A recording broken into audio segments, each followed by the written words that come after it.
ഇന്ന് നമ്മൾ ട്രൈ ചെയ്യുന്നത് നല്ല നാടൻ രീതിയിലുള്ള ചിക്കൻ കറിയാണ്. നല്ല തേങ്ങാപ്പാലൊക്കെ മിക്സ് ചെയ്ത്. അപ്പോൾ ആരും വീഡിയോ സ്കിപ്പ് ചെയ്യരുത്, മസ്റ്റായിട്ടും ട്രൈ ചെയ്ത് നോക്കുക. എൻ്റെ റെസിപ്പി എന്താണെന്ന് പറഞ്ഞുതരാം. ചട്ടി ചൂടാവുമ്പോൾ എണ്ണ ഒഴിച്ചു കൊടുക്കണം. എണ്ണ ചൂടാവുമ്പം കടുക് ഇട്ട് കൊടുക്കണം. കടുക് പൊട്ടുമ്പോൾ ചുവന്നുള്ളി ഇട്ട് കൊടുക്കണം. കൊച്ചുള്ളി മൂത്ത് വരുമ്പോൾ ഇഞ്ചി, പച്ചമുളക്, വെളുത്തുള്ളി ഇട്ട് ഇളക്കണം. തക്കാളി, കൊച്ചുള്ളി, സവാളയും കൂടി ഇട്ട് വഴറ്റിയെടുക്കണം. ഇറച്ചി ഇട്ട് ഇളക്കി കൊടുക്കണം.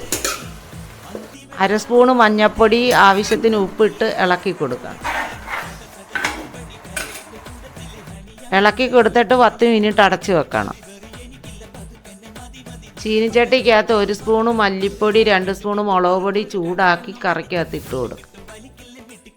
ചീനിച്ചട്ടിക്കകത്ത് ആവശ്യത്തിന് ചിക്കൻ മസാല ഇട്ട് ചൂടാക്കി കറിക്കകത്ത് ഇട്ട് കൊടുക്കണം. ഇളക്കി കൊടുക്കണം. അരക്കപ്പ് വെള്ളത്തിൽ അരമുറി തേങ്ങാപ്പാൽ വിഴിഞ്ഞ് ഒഴിച്ചു കൊടുക്കണം. അരയടപ്പ് വിനാഗിരി. കറി വെന്ത് കഴിയുമ്പോൾ 1 സ്പൂണ് പെരിഞ്ജീരകപ്പൊടിയിലിട്ട് ടേസ്റ്റ് കൂടാൻ.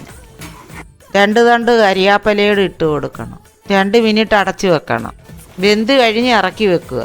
ഈ റെസിപ്പി മസ്റ്റായിട്ടും ട്രൈ ചെയ്ത് നോക്കുക. എന്തായാലും നിങ്ങൾക്ക് ഇഷ്ടപ്പെടും. മാക്സിമം സപ്പോർട്ട് ചെയ്യുക. വീഡിയോ ഇഷ്ടപ്പെട്ടെങ്കിൽ ലൈക്ക് ചെയ്യുക. അടുത്തൊരു റെസിപ്പി വീഡിയോ ആയിട്ട് അടുത്തൊരു വീഡിയോയിൽ കാണാം.